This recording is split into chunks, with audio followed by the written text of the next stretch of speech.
You know, you have this image on your bulletin cover. You'll be taking it home with you today because our word that we're looking at today is intention. This is a really important thing. Where are our intentions? How are we following through our intentions? That which we hold and is at the epicenter of us, that Paul said, Christ in you. Your hope of glory. And that when you and I stand in any situation with our shoulders back, hearts akimbo, heart forward, this energy moves out and spirals out. This spiraling spirituality takes place on every dimension, moves out into this divine matrix that it is to live life here as spiritual beings. It's an awesome thing.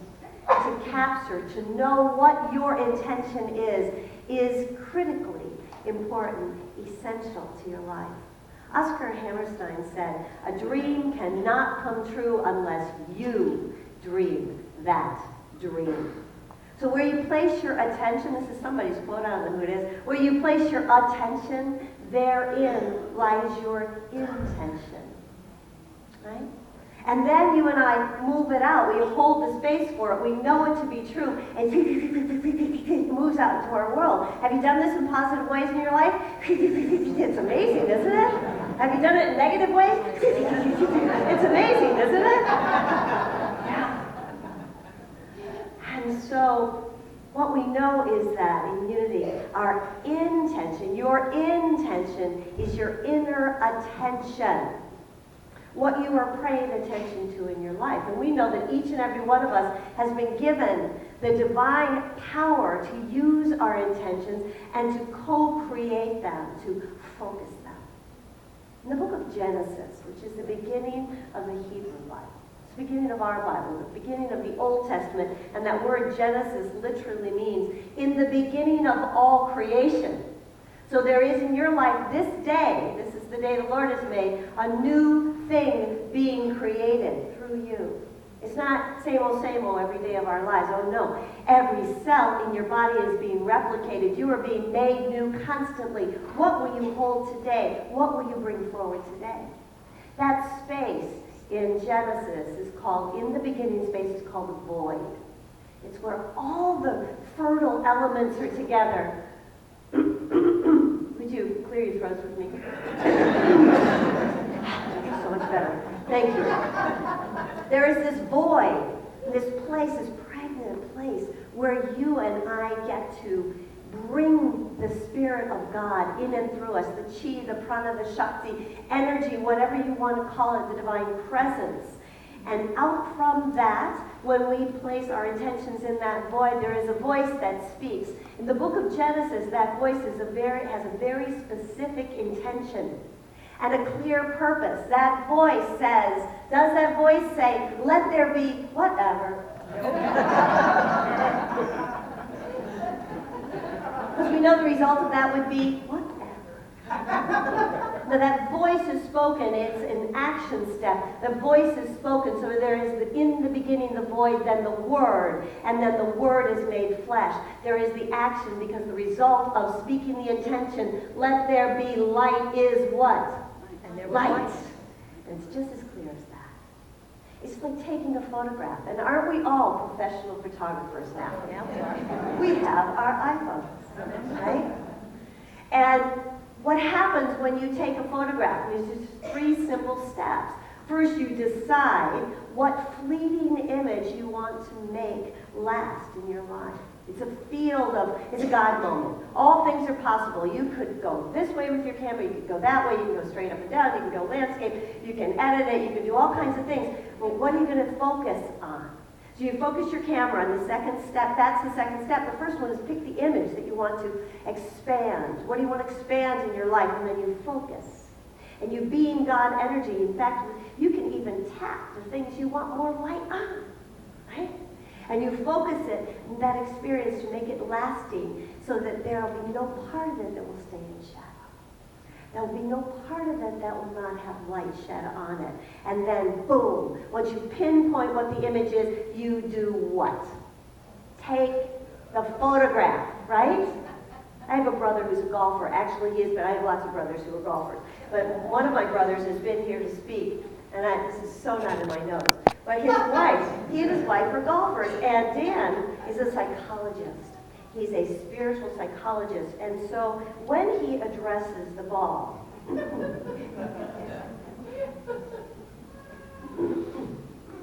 he's not even near the ball. This is just the practice.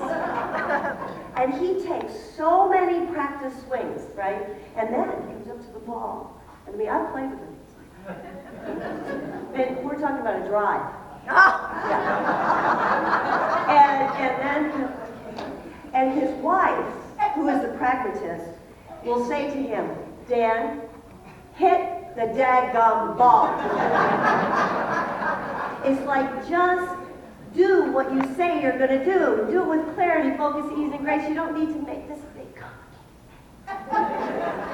But when you and I are using our intention in conscious ways, when we have conscious intention, as we hear the voice of God in Genesis, we see the results. I don't know about you guys, but I have had lots of experiences where I have had unconscious manifestations in my life. Whoops. I remembered one of them. I was thinking which one to share, because I've had quite a few. And I thought of this one, and it was with my father. And I had never been on a cruise before. I'd already had my children. They were little. And I shared that with my father, who loved to cruise. And I said, I would love to go on a cruise. You know, just be like a little child and just relax and have nothing to do and no responsibilities. And I don't want it to be very long, because I just want someone to take care of Justin and Gary for a while. But wouldn't that be wonderful, Dad? Hint, hint, wink, wink, nudge, nudge. And he said, I'll look into that. I thought, great, this is fantastic. He called me up and he said, I found the perfect cruise. It's not going to be very long. We're just going to go to Nassau and back. And I'm like, Nassau? Oh my God, this is great. And we get on the cruise. I've never been on a cruise before. We get on the cruise, and I'm thinking, this is going to be so she and so amazing. And it wasn't until dinner that night that we're sitting down to dinner, and I started to look around and notice that there were a lot of children on the cruise. And then Mickey Mouse walked up in full costume, and he was not a mouse. He was like this big, and behind him was and then Donald Duck steps into the room, and I turned to my father and I said, what kind of cruise is this? And he said, I told him we were father-daughter.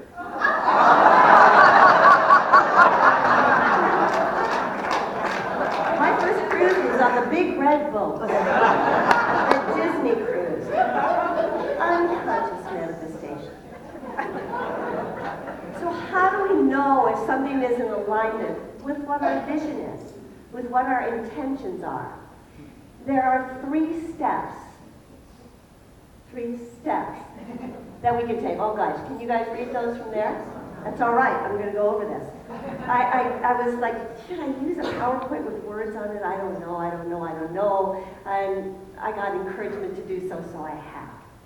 And I'm calling these 3 intentional steps for conscious creation. 3 steps. And the very first step is in the beginning. It's when nothing has happened yet, and you're holding the thought of what it is that you want. So you choose what you want to create. And you set your intention clearly. Yesterday we had a treasure mapping time with children and adults, and it was all about this. Set your intention about what it is that you want to achieve in your life, to create, to bring to fruition from that beginning stage. The second step is that you ask yourself 3 essential questions. And the first question is, does this enthuse me? The word enthuse is from entheos. That's the etymology of the word, entheos. Does it bring up God's presence in you? Can you feel the Spirit of God moving through this idea and through others that are involved with the idea? Does it cause you to feel entheos? The second question is, does it align with your core values? Is it bringing forth what it is that you believe in and want to see spread systemically in the world? Just take off automatically because you're holding the truth and you want to be set free and set others free as well. And the third question is this, excuse me, a blessing to you and others? 3 things. Just ask yourself, once you've decided, Just ask yourself, do I feel the Spirit of God moving through this? Is this something that aligns with who I really am, the truth of who I am? And is this a blessing? Will this be a blessing in my life and the lives of others? If it makes it all the way through that, chances are that that is a clear, conscious creation. And so then the third step is that you simply commit to it. You commit to living in alignment with that, to bringing it forward in your life, to do what is before you, as I said before, with clarity, focus, ease, and grace. So you don't have to struggle through it, and you know that it meets all these beautiful, easy criteria, and you're on your way, moving it forward. In the movie Empire Strikes Back, do you remember what Yoda says? Yoda says to Luke Skywalker, there is no try. Do you remember this? This is you either do this or you do not. He says, try not. Oh, try not. There is no try. You do or you do not. Right? You either align it with your intention or you don't align it with your intention. You get this result or you get that result. It is up to you. It's not wrong. You and I learn from these things, but why struggle?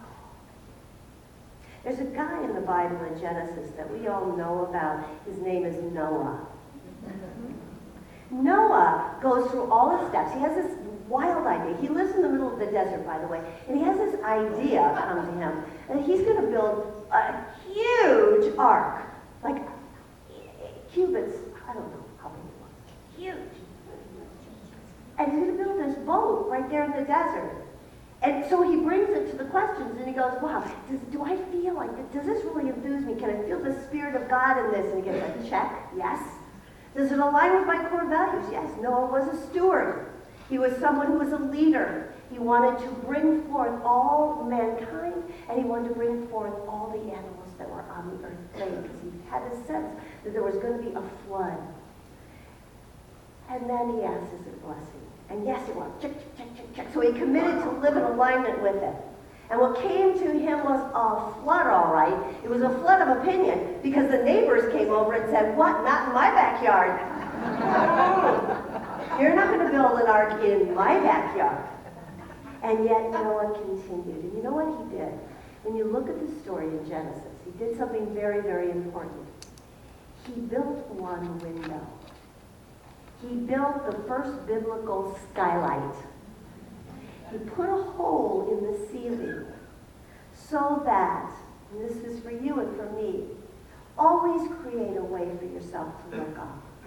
Always give yourself the opportunity to look up through whatever is before you so that you can see the truth in the midst of whatever you're doing as you bring forth your intentions, safe from the flood of opinions, safe from the dissing of other people, safe from the doubts you may have, from the disapproval you may get for what it is that God is causing you to follow. And the key to Noah's success is that he is willing to trust God, and he follows through on his intentions. In the book of Luke 14:28-33, it says, for which one of you, when he wants to build a tower, does not first sit down and calculate the cost to see if he has enough to complete it? Otherwise, when he's laid a foundation and is not able to finish, all who observe it begin to ridicule him, saying, this man began to build, and he was not able to finish. If we want our dreams to manifest, if we want to land our visions, that we get to do whatever's before us to do and get it done. And so we're part of this community. And in this community, we have, turn this way, and in this community, thank you. I'm going to start doing it that way. We have this understanding of everything coming from the Holy Presence. That it's not an anthropomorphic being, it's the essence of prosperity itself, it's abundance itself. We live in a place where we have all the tools, we get everything that we need, some of the things we'd rather we didn't have to have in our lives, but we get everything we need. And we move through that from the Old Testament to the New Testament, old thought to new thought, and we're made new. It's awesome. And as we keep our hands open like this, there is this exchange of divine energy. It's only when we go like this that things get tough in our lives. As it says in the Bible, as we give, so we receive. And so You and I have chosen to be a part of this particular community, these 28 acres, this lake, this place, and to be stewards of this place. Why?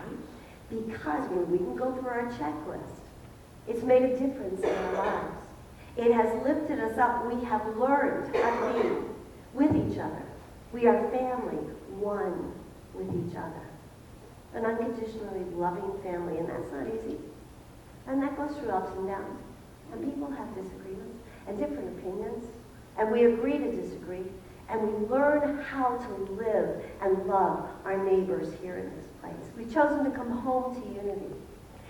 And this positive path for spiritual living prospers us in every way when we follow the principles and we live them in our lives. It's only when we step away from that that we have difficulty. But we have a place to come, a place to go in our minds, our hearts, and with our bodies so that we can remember the truth and be set free. It's a gift that we all have. But you know, we have here an opportunity, and I'm so excited about this opportunity, because we have an opportunity to give in a greater way, and very specifically. And so I want to share that with you because it's simple. It's very simple what's going on here. We have, on Sundays, we have not been giving enough financially to sustain this community. We're not in the red. We have wonderful stewards of this community. We have been given gifts from God that I shared that we had a bequest, and there were some people who thought, well, we have a bequest, so we have to give our love offerings and our tithes. That's not the point. We give because when we give with joy, it is multiplied in our lives. It's the one place in the Bible where it says, put God to the test. That's just the way it is. So I'm asking you today to look at these 3 steps in terms of your involvement here at Unity of Naples. Because the very first thing that we want to do here in this community, we're honest with each other. We're open with each other. We're a family. The very first thing we get to do is look each other in the eye, stand face to face, and address whatever's before us. This is not a big deal. It's just an opportunity for us to increase on Sundays what we're bringing in. We last Sunday had 302 people here in this congregation, 302, and we brought in less than $4,000. Just a little less. And that's like an all-time low since I got here. And yet we have this fabulous music program. We have a wonderful youth education program. We've got ministries and classes, and we're doing all these things, offering the bookstore and the grounds themselves, the labyrinth, the gazebo, all the things that we have been given to steward, and we just haven't quite stepped up to it on Sundays.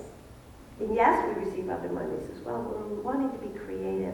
You know, the request that we received, what the board did is they said, well, okay, we need to bring this place, make sure that this place is absolutely beautiful, stunning, a place that we can come to and love. And so we looked around and went, wow, we need to invest like $10,000 of that just to repair the eaves. We've got a huge place. Just to repair the eaves that were rotted out and the poles that had holes in them and had been, the water had gotten to them and the mold. And so we did. We've just done that. These grounds out here were just repainted so that when you walk in this place, you feel God's abundance. This roof and the gazebo, the 3rd tier of the gazebo, was just replaced as well. And the shed out behind the youth ed building, this had holes in it so that when I would do weddings, sometimes we got rained on inside the gazebo. The tin part is what got replaced. And we replaced the roof that was completely rotted out, almost completely, on the shed that we use, our tool shed in the back. We're stewarding monies, but we're we get to be creative with how you and I can prosper in this place and bring other people in here so that they will know that they are children of God and that there's a place that holds them in original good. The gifts of unity are vast. And I know it's made a difference in your life, and that's why you're here. And those of you who are here for the first time, we don't always talk like this.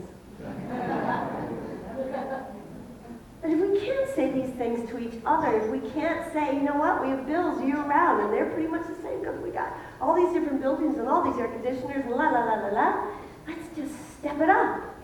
Just a few more dollars every Sunday. Just a few more. You know what money is? It's the energy of God. It's just the energy of God, and you move it out. I move it out. We circulate it. And so we've come up with some creative things, and one of those creative things is to, because Jody is such a fabulous musician, she creates these wonderful concerts, and there's a concert series coming up. We have a new brochure of the concert series. We have a brochure of the concert series and the events, which our members have received, but they're back there for you if you've not received one. And in addition to that, this year, we said, okay, we need to know who our members are, and so if you haven't brought your information up to date, do that. That's prosperous for us, to know who everyone is and where everyone lives and how we can reach each other. That's great. But we've also created a fundraising sponsorship program. And we're using our concert series to kick it off. And initially, this is going to be for the concerts this year. And we have a letter back there in the back. It looks like this. If you'd like to pick it up, it's near our prayer box out there. We've got, if we run out of them, ask for a copy. We'll get you a copy. But it just describes what we're going to do, you know. And yes, can you buy tickets to the concerts? Yes. As a matter of fact, today, we have a special table between the two doors of the bookstore. We have a special table, and Jody's going to be out there, and she's going to be selling tickets to individual concerts, and then you can get a discount if you do it to all 3 concerts in the series. And we have other concerts that are coming up, and we're sponsoring and hosting the ecumenical concert for the whole of East Naples this year. We're an amazing community. How can I participate? What can I do? I can tithe. I have my tithe check today. I can tithe on Sundays to this place. And then, if there's another way that I can give, in addition to that tithe, I can give. And we have our Unity in the Community program, and yes, and we need to bring in our tithes and love offerings just to pay our bills. It's a beautiful opportunity. But look at the sponsorship. We have all these different levels. Yeah, I modeled this when I wrote it on the business model of what sponsorship is, the PBS model of what sponsorship is. And this is going to be beautiful. Because if you're willing to say yes to this, and one of the levels that is the top tier levels, you get to have a private concert with Jody in April. And there's all kinds of other benefits for you. Or you can choose not to and just give us a big daggy check. That's all good with me. Bring it on.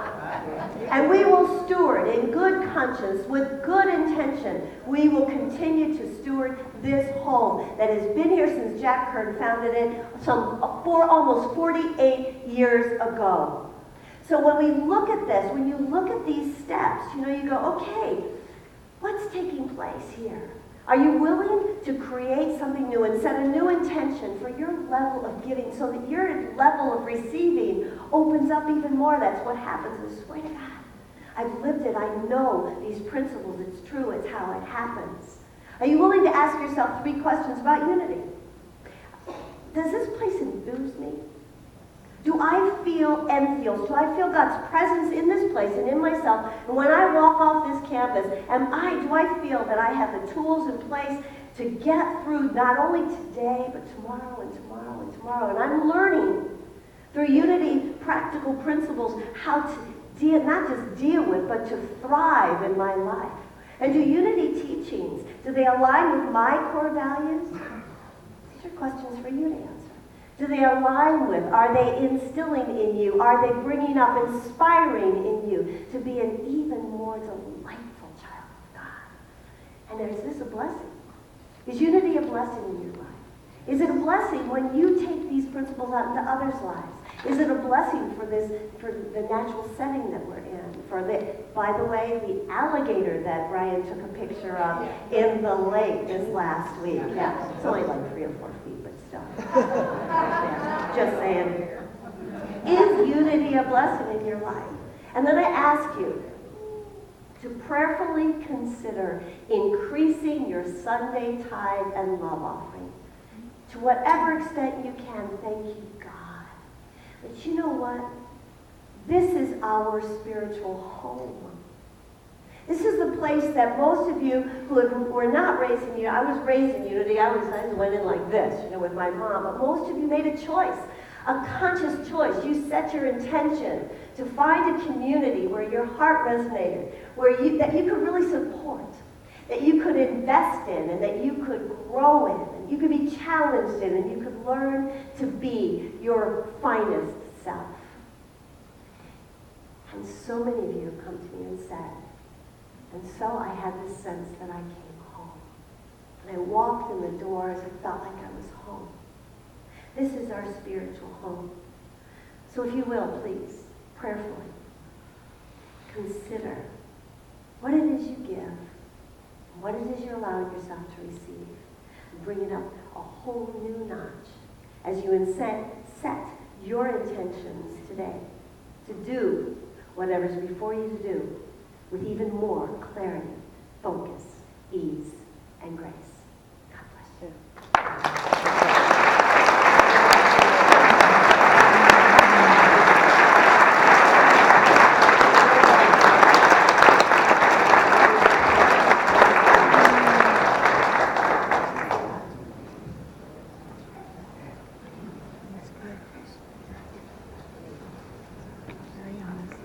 Thank you so much, Reverend Diane. We are so marvelously blessed. And now, as the ushers come forward, let us each take our tithe, our offering, our gift in hand, and with very conscious awareness in the act of doing this, we are engaging that most powerful of universal laws, that of giving and receiving. As we bless these gifts, we invoke good upon them. We open the flow of abundance to us and to this spiritual community, and we prepare ourselves to receive all the good God has for us. It's so exciting. Let us now mindfully and gratefully affirm our offering blessing together. Divine love, through me, blesses and multiplies all that I am